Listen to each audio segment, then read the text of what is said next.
అపారమైన జ్ఞాపక శక్తి కలిగిన ఈ కుర్రవాడు తనకున్న పారాసైకాలజికల్ పవర్ ద్వారా తను ప్రత్యక్షంగా చూడకపోయినా సరే ఓ మర్డర్ కేసులో పోలీసులకు హెల్ప్ చేస్తాడు. అది కూడా తన సూక్ష్మ శరీరం ద్వారా. అది ఎలాగో తెలుసుకోవాలంటే హాయ్ ఫ్రెండ్స్, ఈ రోజు మనం ఈ వీడియోలో మార్గాన్ అనే మూవీ గురించి ఎక్స్ప్లెయిన్ చేసుకుందాం. మూవీ స్టార్టింగ్ మనకి చెన్నై నగరాన్ని చూపిస్తారు. అప్పుడే వెన్నెల అనే అమ్మాయి తన ఫ్లాట్ నుండి తన స్కూటీపై బయటకు బయలుదేరింది. ఆమె చుట్టూ పోలీసులు నిఘా వేసి ఉంచారు. పోలీసులు ఆమెనే ఫాలో అవుతూ ఉంటారు. అప్పుడే ఓ పోలీస్ ఆఫీసర్ ఓ లేడీ పోలీస్ తో ఆమెను చాలా కేర్ఫుల్ గా వాచ్ చేయండి. మనం ఎలాగైతే ఆమెను ఫాలో చేస్తున్నామో కిల్లర్ కూడా ఎవ్రీ సెకండ్ ఆమెను ఫాలో అవుతూనే ఉంటాడు. బీ కేర్ఫుల్ అని చెప్తాడు. ఈ సంఘటన కన్నా కొద్ది రోజుల ముందు ఒక రోజు రాత్రి రమ్య అనే అమ్మాయిని ఆమె బాయ్ ఫ్రెండ్ ఆమె ఇంటికి కొద్ది దూరంలోని డ్రాప్ చేస్తాడు. ఆ రోజు ఆమె బర్త్డే. ఈమెకి ఇతను డాలర్ చైన్ కూడా గిఫ్ట్ గా ఇస్తాడు. అతను ఈమెను అక్కడ డ్రాప్ చేసి వెళ్ళిపోయిన తర్వాత ఈమె ఒంటరిగా ఆ వీధిలో నడుచుకుంటూ వస్తుంటే బ్లాక్ డ్రెస్ తో ఒళ్ళంతా కప్పుకొని ఓ కిల్లర్ సడన్ గా ఆమె పైన అటాక్ చేసి ఆమె మెడపైన ఏదో ఇంజెక్ట్ చేస్తాడు. అంతే, ఆమె బాడీ మొత్తం నల్లగా మారిపోయి ఆమె అక్కడే చనిపోతుంది. తర్వాత ఆ బాడీని తీసుకొచ్చి ఓ చెత్త కుప్పలో పడేసి అక్కడి నుంచి ఆ కిల్లర్ వెళ్ళిపోతాడు. ఈ కేసును విజయ్ డీల్ చేస్తాడు. గతంలో ఇతని కూతురు కూడా ఇదే విధంగా చనిపోయింది. అందుకని ఈ కేసుని విజయ్ చాలా పర్సనల్ గా తీసుకుంటాడు. ఈ కేసుని ఇన్వెస్టిగేషన్ చేస్తున్న విజయ్ కి బాగా దుమ్ము పట్టి ఉన్న ఓ బ్లాక్ కారు అద్దం పైన డాలర్ చైన్ బొమ్మ వేసి ఉండడాన్ని చూస్తాడు. ఆ డాలర్ చైన్ బొమ్మ అచ్చం హత్య చేయబడిన రమ్య మెడలో ఉండే డాలర్ చైన్ లాగే ఉంటుంది. వెంటనే ఫోరెన్సిక్ టీమ్ ని అక్కడికి పిలిపించి ఆ కారు పైన ఉన్న వేలు ముద్రలని సేకరించి అది ఎవరితో మ్యాచ్ అయి ఉన్నాయో ఎంక్వైరీ చేస్తాడు. వాళ్ళ ఎంక్వైరీలో ఆ ఫింగర్ ప్రింట్ ఒకటితో మ్యాచ్ అవుతుంది. వాడి పేరు అరవింద్. అమ్మా నాన్నలు చనిపోయారు. ఇప్పుడు వాళ్ళ ఇంట్లో అతను వాళ్ళ చెల్లి మాత్రమే ఉంటున్నారు. ఇతని వయసు 23 సంవత్సరాలు. ఇతను ఒక డ్రగ్ ఎడిట్ కేసులో అనుమానితుడిగా ఉన్నాడు. గవర్నమెంట్ జాబ్ కోసం చూస్తున్నాడు. ఓ స్విమ్మింగ్ అకాడమీలో డైలీ స్విమ్మింగ్ ప్రాక్టీస్ చేస్తూ ఉంటాడు. పోలీసులు అతన్ని కస్టడీలోకి తీసుకుని ఇంట్రాగేషన్ రూమ్ లో వేసి ఓ 6 అవర్స్ పాటు అతన్ని ఐసోలేట్ చేసేస్తారు. ఇన్వెస్టిగేషన్ రూమ్ లో ఉన్న అరవింద్ చాలా విచిత్రంగా ప్రవర్తిస్తూ ఉంటాడు. మా ఇంట్లో మా చెల్లి నా కోసం ఎదురు చూస్తూ ఉంటుంది. నన్ను వదిలియండి, నేను అర్జెంట్ గా ఇంటికి వెళ్ళాలి అని ఆ రూమ్ లో వెళ్ళి కేకలు వేస్తూ ఉంటాడు. పోలీసులు వాళ్ళ సిస్టర్ గురించి కూడా ఎంక్వైరీ చేసి వాళ్ళ బ్యాక్గ్రౌండ్ మొత్తాన్ని తెలుసుకుంటూ ఉంటారు. అరవింద్ తన దగ్గర ఉన్న చూయింగ్ గమ్ ని తన నోట్లో వేసుకుని దాన్ని నవ్వులుతూ కళ్ళు మూసుకుని ఏదో ఆలోచిస్తూ ఉంటాడు. ఆ ఇన్వెస్టిగేషన్ రూమ్ అవతల విజయ్ తన టీం తో అరవింద్ ని అబ్జర్వ్ చేస్తూ ఉంటాడు. ఆ గది గోడల పైన దయచేసి నన్ను విడిచిపెట్టండి సార్ అని రాస్తాడు. తనకి ఎటువంటి రిప్లై రాకపోయేసరికి కళ్ళు మూసుకొని ఏదో ధ్యానం చేస్తున్న వాళ్ళ కూర్చుంటాడు. అలా అతను కళ్ళు మూసుకొని కూర్చున్నప్పుడల్లా రమ్య అనే అమ్మాయి అతని కళ్ళ ముందు కదులుతుంటుంది. లూజర్ అనే ఆమె అరవింద్ని ఇన్సల్ట్ చేసినట్లుగా అతని మెదడులో జ్ఞాపకాలు కదులుతూ ఉంటాయి. అది గుర్తురాగానే ఏదో జ్ఞానం చేస్తున్నట్లు కూర్చున్న అరవింద్ సడన్ గా కళ్ళు తెరిచి లేచి నిలబడి అటు ఇటు తిరుగుతూ పక్కనే ఉన్న వాటర్ క్యాన్ లో నీళ్లు తాగడం, తన తలను పట్టుకొని నా తల నొప్పి వస్తుంది సార్ అని అరవడం చేస్తూ ఉంటాడు. ఇతను తినడానికి ఫుడ్ పంపిస్తే దాన్ని రిజెక్ట్ చేస్తాడు. నాకు అన్నమేం వద్దు, నా బ్యాగ్ లో టాబ్లెట్లు ఉంటాయి, అవి ఇవ్వండి చాలు అని పోలీసుల్ని రిక్వెస్ట్ చేస్తూ ఉంటాడు. వెంటనే విజయ్ అతని బ్యాగ్ ను ఓపెన్ చేసి అందులో ఉన్న టాబ్లెట్స్ చూస్తాడు. వాటి గురించి గూగుల్లో సెర్చ్ చేస్తాడు. వాడు వాడుతున్న ఆ మెడిసిన్ మెమరీ రిలేటివ్ ప్రాబ్లమ్స్ కి సంబంధించింది అని విజయ్ తెలుసుకుంటాడు. ఇన్వెస్టిగేషన్ రూమ్ లో ఉన్న అరవింద్ చాలా ఆందోళనగా అటు ఇటు తిరుగుతూ తల పగిలిపోతుంది, నాకు ఆ టాబ్లెట్స్ ఇవ్వండి అని అరుస్తూ ఆ రూమ్ లో ఉన్న 20 లీటర్ల వాటర్ క్యాన్ మొత్తం వాటర్ ని తాగేస్తాడు. ఇలా అతని ప్రవర్తన మొత్తాన్ని అబ్జర్వ్ చేసిన తర్వాత కొంతసేపు అయ్యాక విజయ్ ఆ కుర్రాడు రూమ్ లోకి వెళ్లి అతను ముందు కూర్చొని చెప్పు, ఇది నీకు ఎన్నో హత్య అని అడుగుతాడు. సార్, మీరు ఎవరో అనుకుని నన్ను తీసుకొచ్చారు, మీరు అనుకున్న వ్యక్తిని నేను కాదు అని చెప్తాడు. అప్పుడు పోలీసులు వాళ్ళ ల్యాప్టాప్ ఓపెన్ చేసి ఓ సీసీ ఫుటేజ్ చూపిస్తారు. రమ్య మర్డర్ జరిగిన రోజున ఆ ప్లేస్ లో అరవింద్ జాగింగ్ చేస్తూ కనిపిస్తాడు. ఆ సీసీ ఫుటేజ్ చూడగానే అరవింద్ అక్కడ పోలీసులతో ఆ రోజు ఏంటి సార్, గత 6 నెలలుగా ప్రతిరోజు నేను జాగింగ్ చేస్తున్నాను ఆ రూట్ లోనే అని చెప్తాడు. రమ్యది నీది ఒకే ఏరియా కదా, చనిపోయిన రమ్యకి నీకు ఏంట్రా సంబంధం అని అక్కడ ఉన్న లేడీ కానిస్టేబుల్ అరవింద్ అడుగుతుంది. మేడం, మీరనుకుంటున్న రమ్య ఎవరో నాకు తెలియదు గాని నా దగ్గర మాత్రం రమ్య అనే పేరు ఎత్తద్దు ప్లీజ్ అంటాడు. తర్వాత విజయ్ అతనికి డాలర్ బొమ్మను చూపించి ఆ కార్ అద్దం మీద ఈ బొమ్మ నువ్వే వేసావా అని అడుగుతాడు. అప్పుడు అరవింద్ కంగారు పడుతూ నేను ఆ బొమ్మ వేయలేదు, నన్ను వదిలేయండి, ఇంటి దగ్గర చెల్లి ఒక్కదే ఉంది, నేను ఇంకా ఇంటికి రాలేదని కంగారు పడుతూ ఉంటుంది అని పోలీసులతో అంటాడు. అప్పుడు అక్కడ ఉన్న లేడీ కానిస్టేబుల్ ఆ కారు మీద ఉన్న ఫింగర్ ప్రింట్స్ వల్లే నువ్వు నాకు దొరికావు, నువ్వు ఇప్పుడు మా దగ్గర తప్పించుకోలేవు, నిజం చెప్పు అని అడుగుతుంది. ఆల్రెడీ నువ్వు డ్రగ్ స్మగ్లింగ్ కేసులో అనుమానితుడిగా ఉన్నావంటూ ఓ పేపర్ ని అతను ముందు ఉంచుతాడు విజయ్. నువ్వు డ్రగ్ ఎడిటే కదా, నువ్వు వాడుతున్న టాబ్లెట్లను చూశాను. ఇదొక డ్రగ్ కేటగిరీ మెడిసిన్. అదెందుకు నువ్వు వాడుతున్నావు అని విజయ్ అతన్ని క్వశ్చన్ చేస్తాడు. సార్ అది మెడిసిన్ అనుకుని నేను వేసుకుంటున్నాను అని అంటాడు. వెంటనే అక్కడ ఉన్న లేడీ పోలీస్ నీకు ఈ మెడిసిన్ ని ఏ డాక్టర్ ప్రిస్క్రైబ్ చేశారు అని అడుగుతాడు. అది నేను medicine for remove bad memories అని గూగుల్ చేస్తే ఈ మందే వచ్చింది, దీన్ని వాడుతున్నాను అంటాడు. అప్పుడు విజయ్ అతనితో సరే ఏంటి నీ బ్యాడ్ మెమరీ అని అడుగుతాడు. సార్ నేను పుట్టినప్పటి నుంచి ఈ రోజు దాకా నేను చూసిన ఏ విషయాన్ని మర్చిపోలేను, నాకు అలాంటి ఓ ప్రాబ్లం ఉంది అంటాడు. ఏది మర్చిపోలేనంటే అని అడుగుతాడు విజయ్. అప్పుడు ఈ అరవింద్ ఒక్క నిమిషం కామ్గా ఉండి తర్వాత పోలీసులు అతను అరెస్ట్ చేసినప్పుడు వాళ్ళు తీసుకొచ్చిన వెహికల్ నెంబరు, ఆ బండి తిరిగిన కిలోమీటర్లు, వాళ్ళు పోలీస్ స్టేషన్ లోకి వచ్చేటప్పుడు అక్కడున్న పోలీసులు ఎవరెవరితో ఏ విధంగా ప్రవర్తించింది, వాళ్ళు ఏ వస్తువులు యూజ్ చేస్తున్నారు, ఇక్కడ ఉన్న మేడం తన ఫోన్ లో ఎవరికి ఏ మెసేజ్ పంపించబోయింది అంటూ అతను చూసిన ప్రతి విషయాన్ని గడగడా చెప్పేస్తాడు. ఇదే సార్ నా ప్రాబ్లం, నేను చూసిన ఏ విషయాన్ని నేను మళ్ళీ మర్చిపోలేను, అందుకే ఈ మందు వాడుతున్నాను అని చెప్తాడు. ఫిబ్రవరి 14th వ్యాలంటైన్స్ డే రోజు హోటల్లో నువ్వేం చేస్తున్నావు అని విజయ్ అరవింద్ ని అడుగుతాడు. అది మాత్రం నన్ను అడగకండి అని అంటాడు. అతను పక్కనే నిల్చున్న కానిస్టేబుల్ అరవింద్ తో అంటే రమ్యాన్ని నువ్వు అక్కడే చూసావు, ఆమెను లవ్ చేసావు, అందుకు రమ్య ఒప్పుకోలేదు, అందుకని ప్లాన్ చేసి ఆమెను చంపేశావు అని అంటాడు. ఆ మాటలు వినగానే అరవింద్ పట్టరాని ఆవేశం వచ్చేస్తుంది. వెంటనే లేచి నిలబడి ఆ కానిస్టేబుల్ కాలర్ పట్టుకుంటాడు. దాంతో వాళ్ళకు కోపం వచ్చి ఇప్పుడు నిజం చెప్పకపోతే నిన్ను కుమ్మేస్తామని అతను బెదిరిస్తాడు. ఆ మాటలకు భయపడిన అరవింద్ ఇలా చెప్పడం స్టార్ట్ చేస్తాడు. సార్ నా లైఫ్ లో రమ్య అనే అమ్మాయి ఉంది కానీ మీరు అనుకుంటున్న రమ్య కాదు సార్ అంటూ తన ఫ్లాష్ బ్యాక్ చెప్తాడు. ఇతను బీటెక్ చదువుతున్న రోజుల్లో రమ్య అనే అమ్మాయి ఇతను ఇష్టపడుతుంది, లవ్ చేస్తున్నానని ఇతను వెంట పడుతుంది. ఇతను ఓకే చేసేదాకా సతాయిస్తుంది. అలా వీళ్ళిద్దరూ డీప్ లవ్ లో ఉంటారు. రమ్య తరచూ అరవింద్ వాళ్ళ రూమ్ వచ్చి వెళ్తూ ఉంటుంది. కొన్నాళ్ళకి రమ్యకి మంచి జాబ్ వస్తుంది. తర్వాత ఆన్ సైట్ లో యుఎస్ వెళ్లే ఛాన్స్ కూడా వస్తుంది. అయితే ఆమెకు ఆ ఛాన్స్ ఇవ్వడం కోసమని వాళ్ళ బాస్ తనను పెళ్లి చేసుకోవాలనే ప్రపోజల్ రమ్య ముందు పెడతాడు. ముందు రమ్య అతను రిజెక్ట్ చేస్తుంది. తర్వాత ఈ విషయాన్ని అరవింద్ తో చెప్తుంది. అరవింద్ రమ్యతో అక్కడ జాబ్ మానేసి వేరే కంపెనీ చూసుకో అంటాడు. అప్పుడు రమ్య అరవింద్ తో అరవింద్ నా దగ్గర ఐడియా ఉంది, నేను యుఎస్ వీసా అప్లై చేసుకుంటాను, నువ్వు నాతో వచ్చేసాయి, నేను హెచ్ఆర్ తో మాట్లాడి కన్విన్స్ చేస్తాను అంటది. అప్పుడు అరవింద్ ఏం మాట్లాడుతున్నావు, ఇంకా నువ్వు అలాంటి కుక్కతో ఇల్లు మాట్లాడతావా, వాడికి ఆశ చూపించి మోసం చేయాలని చూస్తున్నాడు అని అంటాడు. అరవింద్ నేను ఆయన ఎలాగైనా హ్యాండిల్ చేసుకుంటాను, నాకు యుఎస్ వెళ్ళాలనే అంబిషన్ ఎప్పటి నుంచో ఉంది, నువ్వు కూడా నాతో వచ్చేసాయి అంటుంది.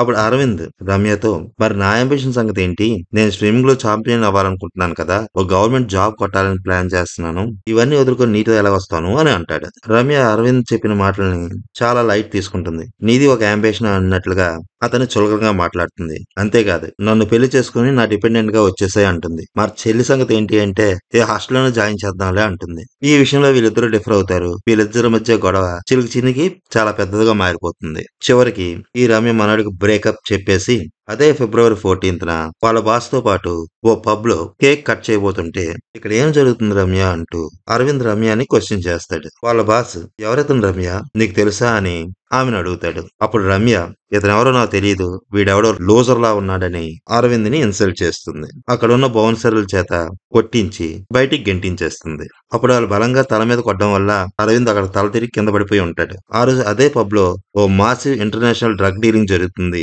ఆ కేసు ఇంకా ఇన్వెస్టిగేషన్ లోనే ఉంది.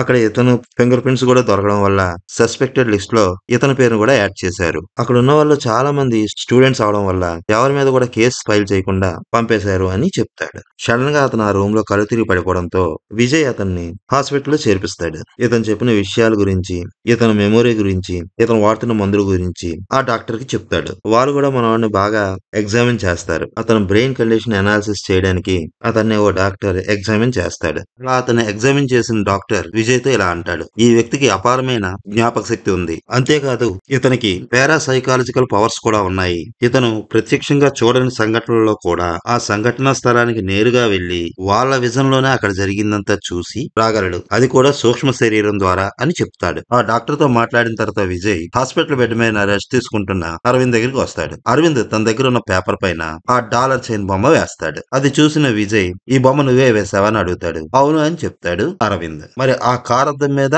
అని విజయ్ డౌట్ గా అరవింద్ వైపు చూస్తూ అడుగుతాడు. అరవింద్ సరిగ్గా సమాధానం చెప్పబోయేసరికి విజయ్ కోపం వచ్చి తన పక్కన ఉన్న పోలీసులతో అర్జెంట్ గా కేసు ఫైల్ చేసి వీడిని అరెస్ట్ చేసి పోలీస్ స్టేషన్ తీసుకురండి అని కఠినంగా మాట్లాడతాడు. ఆ మాట వినగానే అరవింద్ కంగారు పడిపోయి విజయ్ ని బ్రతిమాలతాడు. ఎందుకో తెలియదు సార్, పదే పదే ఈ బొమ్మ నా కళ్ళలోకి వస్తుంది, అందుకని ఈ బొమ్మను నేనే వేశాను. కానీ ఎక్కడ మీకు ఇది చెప్తే మీరు నన్ను అనుమానించి అరెస్ట్ చేస్తారని అని భయపడి మాత్రమే మీ దగ్గర ఈ విషయం దాచాను సార్. దయచేసి నా మీద కేసు పెట్టకండి సార్. మా చెల్లి నా మీద ఆధారపడి ఉంది సార్, మాకెవరూ లేరు సార్. నేను గవర్నమెంట్ జాబ్ కి ట్రై చేస్తున్నాను సార్. ఇప్పుడు మీరు అరెస్ట్ చేస్తే నా కెరీర్ మొత్తం స్పాయిల్ అయిపోతుంది సార్. నా ఫోన్ మీ దగ్గరే ఉంది కదా, ఒకసారి ఓపెన్ చేసి చూడండి సార్. మా చెల్లి దగ్గర నుంచి కనీసం 10 మిస్డ్ కాళ్ళైనా ఉండుంటాయి అంటూ ప్రతిమాలుతాడు. అప్పుడే అరవింద్ కి వాళ్ళ సిస్టర్ నుంచి ఫోన్ వస్తుంది. కావాలంటే లౌడ్ స్పీకర్ లో పెట్టి మాట్లాడండి సార్ అని అరవింద్ అక్కడ పోలీసులతో అంటాడు. వాళ్ళు లౌడ్ స్పీకర్ ఆన్ చేస్తారు. అరవింద్ వాళ్ళ సిస్టర్, అరవింద్ ఎక్కడున్నావు, ఎందుకని ఫోన్ లిఫ్ట్ చేయడం లేదు? పోయిన వారమే ఇక్కడ ఒక అమ్మాయిని కిడ్నాప్ చేసి చంపేశారు, ఆ విషయం నీకు తెలుసు కదా, ఇంట్లో నేను ఒక్కదాన్నే ఉంటాను కదా, ఇప్పటిదాకా రాకపోవడమే కాకుండా ఫోన్ కూడా లిఫ్ట్ చేయడం లేదు అని అరవింద్ మీద కోప్పడుతుంది. పోలీస్ చెకింగ్ లో నా బండిని పోలీసులు పట్టుకున్నారు, అందుకే ఆలస్యమైంది, తొందరగా ఇంటికి వచ్చేస్తాను అని చెప్తాడు. ఫోన్ మాట్లాడడం అయిపోయిన తర్వాత నన్ను వదిలిపెట్టేయండి సార్ అని అరవింద్ బ్రతిమాలతాడు. ఆ డాలర్ చైన్ ఎక్కడ చూసావో చెప్పు అని విజయ్ అరవింద్ ని చాలా కోపంగా అడుగుతాడు. అరవింద్ ఒక్క నిమిషం ఆలోచించి, సార్ ఆ చైన్ నా మైండ్ లోనే ఉంది కానీ ఎక్కడ చూసాను అనేది గుర్తు రావట్లేదు, నాకు ఒకే ఒక ఛాన్స్ ఇవ్వండి, స్విమ్మింగ్ పూల్ అకాడమీ దగ్గరికి తీసుకెళ్ళండి, ఆ చైన్ ఎక్కడ చూసానో జ్ఞాపకం చేసుకొని మీకు చెప్తాను అని అంటాడు. సరే అని చెప్పి విజయ్ అతన్ని ఆ స్విమ్మింగ్ పూల్ దగ్గరికి తీసుకువెళ్తాడు. అక్కడికి వచ్చిన అరవింద్ స్విమ్మింగ్ పూల్ లోకి దూకేసి స్విమ్మింగ్ పూల్ అడుగు దాకా వెళ్ళిపోతాడు. అక్కడ అతను ఏదో ధ్యానం చేస్తున్న వ్యక్తిలా కూర్చుంటాడు. విజయ్ ఆ swimming pool CC camera operator దగ్గరికి వెళ్లి లోపల ఏం చేస్తున్నాడు అని అడుగుతాడు. అప్పుడు అతను, సార్ ఇతనికి ఇదే పని సార్, స్విమ్మింగ్ పూల్ లోకి దూకుతాడా, నీటిలో పడిన రాయిలాగా అడుగు దాకా వెళ్ళిపోయి అరగంట అయినా రాడు సార్, మేమేమైనా అడిగితే బ్రీతింగ్ ఎక్సర్సైజ్ అని మాతో చెప్తాడు, కానీ ఇది చూసే మనకు మాత్రం గుండె జల్లుమంటది సార్, కోచ్ కూడా చాలా సార్లు వీడికి వార్నింగ్ ఇచ్చాడు కానీ వీడు మాత్రం విన్నాడు సార్ అని అంటాడు. అతను అలా ట్రైన్ చేసింది ఎవరు అని విజయ్ అతన్ని అడుగుతాడు. సార్ వీడి పల్లెటూరు వాడు సార్, వాళ్ళ నాన్న వాడికి బావిలో ఈత నేర్పించాడంట, కానీ ఒక్కటి సార్, వీడికున్న స్టామినా ఇక్కడ ఉన్న స్విమ్మర్స్ ఎవరికీ లేదు అని అంటాడు. నీటి అడుగున కూర్చున్న అరవింద్ బాడీ నుండి మెల్లగా అతని సూక్ష్మ శరీరం బయటకు వస్తుంది. అతని బాడీ డైరెక్ట్ గా రమ్య హత్య జరిగిన రోజు అరవింద్ ఎక్కడైతే జాగింగ్ చేస్తూ ఆగాడో అక్కడికి వెళ్తుంది. అతను ఆగిన చోట అక్కడే రోడ్డు పక్కన ఓ నీటి గుంట ఉంటుంది. ఆ నీటి రిఫ్లెక్షన్ ద్వారానే నేను ఆ చైన్ ని చూశాను సార్ అని చెప్తాడు. రిఫ్లెక్షన్ లోన అంటూ విజయ్ తన దగ్గర ఉన్న సీసీటీవీ ఫుటేజ్ ని ప్లే చేసి చూస్తాడు. అది చూసి విజయ్ తో పాటు తన పక్కనున్న పోలీసులు కూడా చాలా ఆశ్చర్యపోతారు. ఎందుకంటే జాగింగ్ చేస్తూ అక్కడికి వచ్చి ఆగిన అరవింద్ మీదకి ఓ గుడ్లగూబ అటాక్ చేస్తుంది. దాన్ని చూసి భయపడిన అరవింద్ అక్కడి నుంచి పారిపోతాడు. ఆ తర్వాతే ఆ నీటి మీద రిఫ్లెక్షన్ పడుతుంది. తర్వాత ఎవరో ముసుగేసుకున్న వ్యక్తి అక్కడికి వచ్చి ఆ డాలర్ చైన్ ని తీసుకుని వెళ్ళిపోతాడు. అది చూసి వీళ్ళందరూ ఆశ్చర్యపోతున్న సమయంలో, సార్ నేను ఇప్పుడు వెళ్ళకపోతే ఇంట్లో పెద్ద ప్రాబ్లం అయిపోతుంది సార్, మా చెల్లి ఒక్కదే ఉంది, భయపడుతుంది, నేను వెళ్ళిపోనా అని బ్రతిమాలతాడు. సరే అని చెప్పి విజయ్ అతన్ని ఇంటికి పంపించేస్తాడు. ఆ తర్వాత విజయ్ తో ఆ పోలీసులు ఇలా అంటారు, ఎలా వీడు ఇంత కరెక్ట్ గా చెప్పాడు, ఏదో అంజనా వేసి చూసినట్లుగా, వీడు ఇటు నుంచి కాకుండా అటు నుంచి వచ్చుంటే డైరెక్ట్ గా హంతకుండా మనకు పట్టించేలా ఉన్నాడు సార్ అని అంటాడు. అప్పుడు విజయ్ వాళ్ళతో, ఇప్పుడు కూడా వీడు ఈ డాలర్ ని చూడలేదు, ఇదంతా వీడి ఊహే, కానీ వీడి ఊహకి నిజానికి చాలా దగ్గర సంబంధం ఉంది అని అంటాడు. తర్వాత రోజు విజయ్ తన కానిస్టేబుల్ ను తీసుకొని అరవింద్ వాళ్ళ ఇంటికి వెళ్తాడు. అరవింద్ వాళ్ళ చెల్లి డోర్ ఓపెన్ చేస్తుంది. మీ అన్నయ్యతో పని నుండి వచ్చాము అని అరవింద్ వాళ్ళ చెల్లితో ఈ కానిస్టేబుల్ అంటాడు. వాళ్ళని లోపలికి రమ్మని చెప్పి అరవింద్ ని లేపడానికి వాళ్ళ సిస్టర్ ట్రై చేస్తుంది. అతను మాత్రం మత్తు నిద్రలో ఉండి ఏదో కలవరిస్తూ ఉంటాడు. రాత్రి అన్నయ్య చాలా లేట్ గా ఇంటికి వచ్చాడు, బాగా అలసిపోయినట్లున్నాడు సార్, అందుకే ఇలా అని వాళ్ళతో చెప్పి వాళ్ళకి టీ ఇద్దామని వంటగదిలోనికి వెళ్తుంది. ఈ లోపు విజయ్ ఆ కానిస్టేబుల్ కలిపి ఇల్లంతా పరిశీలనగా చూస్తారు. చనిపోయిన అరవింద్ వాళ్ళ అమ్మా నాన్నల ఫోటోల దగ్గర వీళ్ళకు కొన్ని తాళపత్ర గ్రంథాలు కనిపిస్తాయి. వాటి గురించి అరవింద్ వాళ్ళ సిస్టర్ ని అడుగుతాడు విజయ్. ఇవి దాదాపు 700 లేదా 800 సంవత్సరాల క్రితం నాటి తాళపత్ర గ్రంథాలు సార్, మా డాడీ దగ్గరికి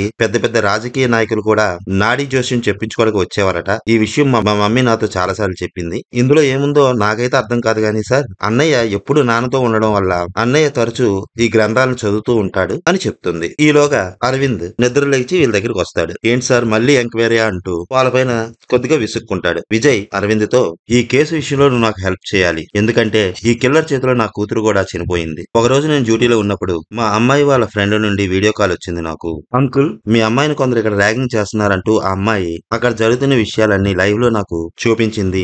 అందులో మా అమ్మాయిని ర్యాగింగ్ చేస్తుంది అసలు స్టూడెంటే కాదు, మా అమ్మాయిని ర్యాగింగ్ చేస్తున్న వాడితో డైరెక్ట్ గా అప్పుడే వీడియో కాల్ లో నేను మాట్లాడా, ఏరా నువ్వు గడ్డం తీసేసి టాటూ వేసుకున్నంత మాత్రాన పోలీసులు నేను గుర్తుపట్టలేరు అనుకున్నావా, నువ్వు దారాహి గంజాయి బ్యాచోడివే కదా, 2 years క్రితం మా చేతిలో ఎన్కౌంటర్ ని తప్పించుకున్నావు అంటూ వాడికి వార్నింగ్ ఇచ్చాను. ఇంతలో నేను పంపించిన పోలీసులు ఆ కాలేజీకి చేరుకున్నారు, వాళ్ళని చూసి ఆ బ్యాచ్ మొత్తం పారిపోయారు, కానీ ఆ తర్వాత రోజే నా కూతురిని కొక్కింతో పాటు 3 రకాలుగా మిక్స్ చేసిన కెమికల్స్ తో కూడిన ఇంజెక్షన్ ఇచ్చి అతి దారుణంగా చంపేశారు, అది కూడా ఆ కాలేజీలో లోనే వాళ్ళ ల్యాబ్ లో కనిపెట్టారని నాకు తెలిసింది. అప్పుడే వాళ్ళందరినీ ఏరి పారేయాలని ఓ నిర్ణయానికి వచ్చాను. దొరికినోడిని దొరికినట్లుగా ఎన్కౌంటర్ చేసుకుంటూ పోయా. మా అమ్మాయిని ర్యాగింగ్ చేసిన రూమ్ కి కూడా వెళ్ళాను. కానీ అప్పటికే వాడి మంచం కిందే శవమై పడి ఉన్నాడు. మా అమ్మాయి ఏ కెమికల్ తో అయితే చనిపోయిందో వాడు కూడా అదే కెమికల్ తో చనిపోయాడు. అప్పుడే నాకు కూడా ఎవరో వెనక నుండి వచ్చి ఇంజెక్ట్ చేశారు. నా బాడీ కూడా ఓ సైడ్ అంతా బ్లాక్ అయిపోయింది.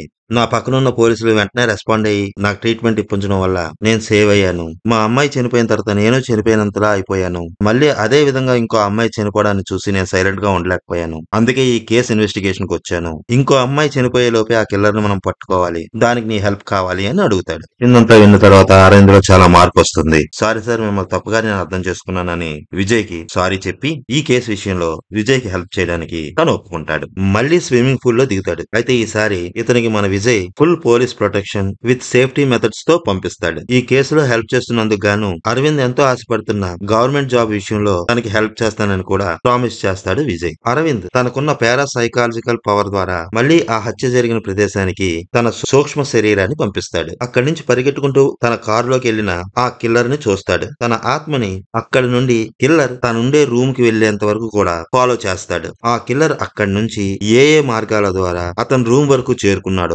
పూర్తి వివరాలని విజయ్ కి చెప్తాడు. విజయ్ అరవింద్ ఇచ్చిన ఇన్ఫర్మేషన్ ప్రకారం తన ఇన్వెస్టిగేషన్ ని స్టార్ట్ చేస్తాడు. అరవింద్ ఇచ్చిన ఇన్ఫర్మేషన్ పర్ఫెక్ట్ యాక్యురేట్ తో విజయ్ ఇన్వెస్టిగేషన్ కి మ్యాచ్ అవుతుంది. ఇతనుకున్న పవర్ కి విజయ్ చాలా ఆశ్చర్యపోతాడు. ఒక రోజు అరవింద్ వాళ్ళ ఫోన్ మిస్ అవుతుంది. అదే రోజు అరవింద్ వాళ్ళ సిస్టర్ కి ఈవెంట్ ప్రాక్టీస్ లో లేట్ అవడం వల్ల అక్కడే వాళ్ళ ఫ్రెండ్స్ తో పాటు హాస్టల్లో ఉండిపోవాల్సి వస్తుంది. అక్కడ ఫోన్ సిగ్నల్స్ సరిగ్గా లేకపోవడం వల్ల తను ఎక్కడున్న విషయాన్ని అరవింద్ కి చెప్పలేకపోతుంది. అరవింద్ కూడా తన ఫోన్ పోగొట్టుకోవడం వల్ల తన చెల్లి గురించి ఎటువంటి కమ్యూనికేషన్ ని పొందలేకపోతాడు. ఆ రోజంతా చాలా కంగారు పడుతూ తన చెల్లి గురించి పోలీసులకు రిపోర్ట్ కూడా ఇస్తాడు. అయితే మరుసటి రోజు తెల్లవారుజామున ఊరి చివరన ఇంకో అమ్మాయి చనిపోయి ఉండడం, ఆమె ఒళ్ళంతా బ్లాక్ గా మారిపోవడం చూసి పోలీసులు అరవింద్ కూడా ఆ చనిపోయిన అమ్మాయి అరవింద్ వాళ్ళ సిస్టరే అనుకుంటారు. కానీ కొంతసేపు అయిన తర్వాత తెలుస్తుంది ఆ డెడ్ బాడీ ఓ డాక్టర్ దని. ఆమె మొహం మీద పూర్తిగా యాసిడ్ పడి డ్యామేజ్ అయిందని, ఆమె మెడలోని ఇంజెక్ట్ చేయబడి ఉందని, ఈమె హత్య విషయంలో కూడా సేమ్ డ్రగ్ నే వాడారని,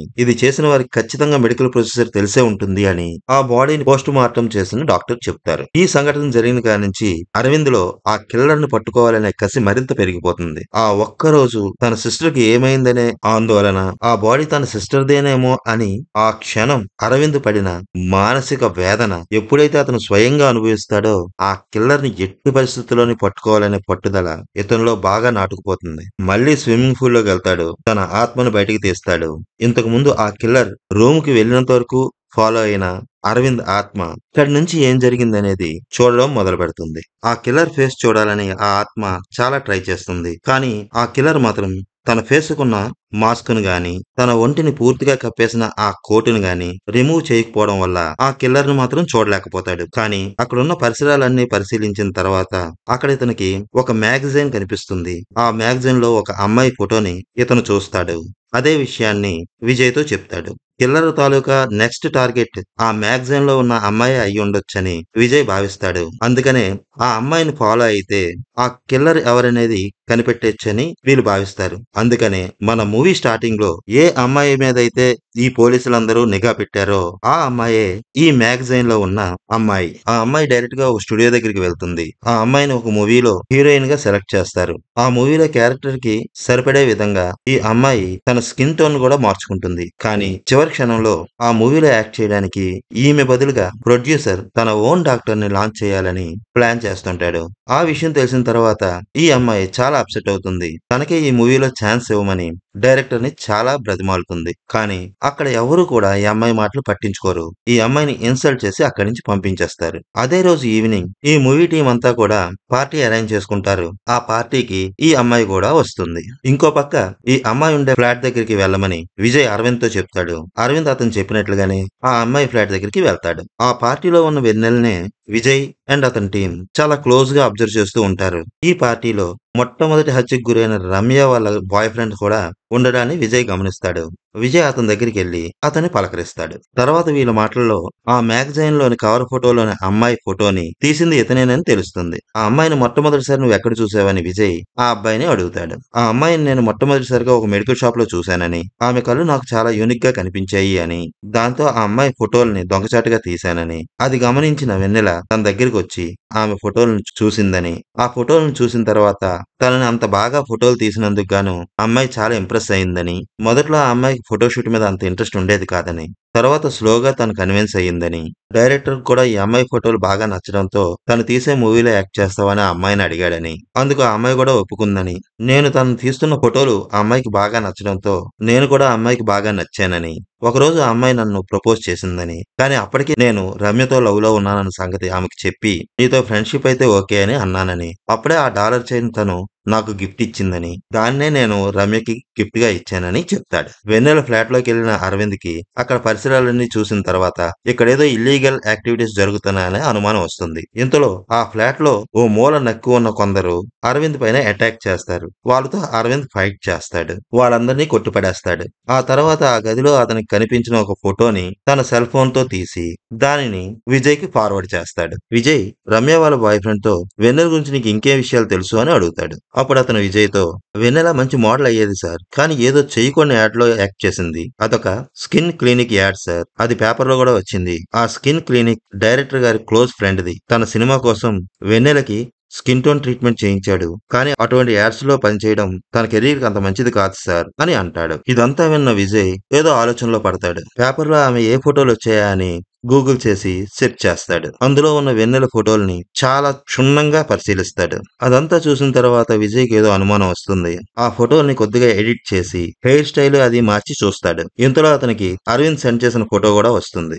అవన్నీ ఒక దగ్గర పెట్టి చూసిన తర్వాత విజయ్ ఒక్కసారిగా షాక్ అవుతాడు. ఎందుకంటే ఆ ఫోటోలో ఉన్న అమ్మాయి వేరెవరో కాదు. ఆ రోజు తన కూతురిని కాలేజీలో ఆ ర్యాగింగ్ చేస్తున్నోళ్ళు ఎవరే ఈ అమ్మాయి. ఆ బ్యాచ్‌లో ఈ అమ్మాయి కూడా ఉంది. విజయ్ వాళ్ళ కూతురిని ర్యాగింగ్ చేస్తున్న ఆ కుర్రోడు ఐ లవ్ యూ చెప్పమని ఆ అమ్మాయిని పోస్ట్ చేస్తాడు. అప్పుడు విజయ్ వాళ్ళ కూతురు నేను నీకు ఐ లవ్ యూ చెప్తే పక్కనే ఉన్న నీ లవర్ సంగతి ఏంటి అని అడుగుతుంది. ఏంటి దాన్ని చూస్తే అమ్మాయిలా కనబడుతుందా నీకు అంటూ వెన్నెలని వాడు చాలా చులకనగా మాట్లాడతాడు. ఆ మాట వెన్నెల మనసులో బాగా నాటుకుపోతుంది. ఆ కోపంతోనే ఈ అమ్మాయి నాకన్నా అందంగా ఉండబట్టే కదా వాడలా అన్నాడు అని కెమిస్ట్రీలో చాలా నాలెడ్జ్ ఉన్న ఈ వెన్నెల వాళ్ళ ల్యాబ్ లోనే ఆ డ్రగ్ ను తయారు చేసి విజయ్ వాళ్ళ కూతురికి ఇంజెక్ట్ చేసి చంపేసింది. తర్వాత తన లవర్ ను కూడా ఈ అమ్మాయే చంపేసింది. ఆ తర్వాత పరిచయమైన రమ్య వాళ్ళ బాయ్ ఫ్రెండ్ కి ప్రపోజ్ చేయడం, అతను రమ్యను ప్రేమిస్తున్నానని చెప్పడం, దాంతో రమ్య మీద కూడా ఈమెకి ద్వేషం పెరిగి ఆమెను కూడా సేమ్ డ్రగ్ ఇచ్చి చంపేసింది. అంతేకాదు తన స్కిన్ ట్రీట్మెంట్ ఇచ్చిన డాక్టర్ కూడా తన పర్మిషన్ లేకుండా తన ఫోటోని వాళ్ళ బిజినెస్ కి యూజ్ చేసిందనే కోపంతో ఆ డాక్టర్ ను కూడా చంపేసింది. ఇప్పుడు ఈ పార్టీలో తను హీరోయిన్ గా యాక్ట్ చేయాల్సిన మూవీలో తనకు బదులుగా హీరోయిన్ అయిన ఆ అమ్మాయిని చంపడానికని వచ్చింది. ఇదంతా తెలుసుకున్న విజయ్ ఒక్క క్షణం కూడా ఆలస్యం చేయకుండా పరిగెత్తుకుంటూ ఆ హీరోయిన్ ఉన్న ప్లేస్ కి వెళ్తాడు. అప్పుడే వెన్నెల ఆమెపై అటాక్ చేయడానికి రెడీ అవుతుంది. విజయ్ తన దగ్గర ఉన్న గన్ తో ఆ హీరోయిన్ పై అటాక్ చేయబోతున్న వెన్నెల్ని షూట్ చేసేస్తాడు. పాపం కెమిస్ట్రీలో ఎంతో టాలెంట్ ఉన్న ఈ అమ్మాయి కేవలం నల్లగా ఉందనే కారణంతో తన చుట్టుపక్కల వాళ్ళు చేసే అవమానాలను భరించలేకపోయింది. తెలుపు తెలుపు అంటూ పడిచేస్తున్నారు కదరా అనుకుంటూ తనలో ఉన్న కోపాన్ని మొత్తాన్ని తెల్లగా ఉన్న అమ్మాయిల మీద ప్రయోగించింది. చివరికి ఇలా చనిపోయింది.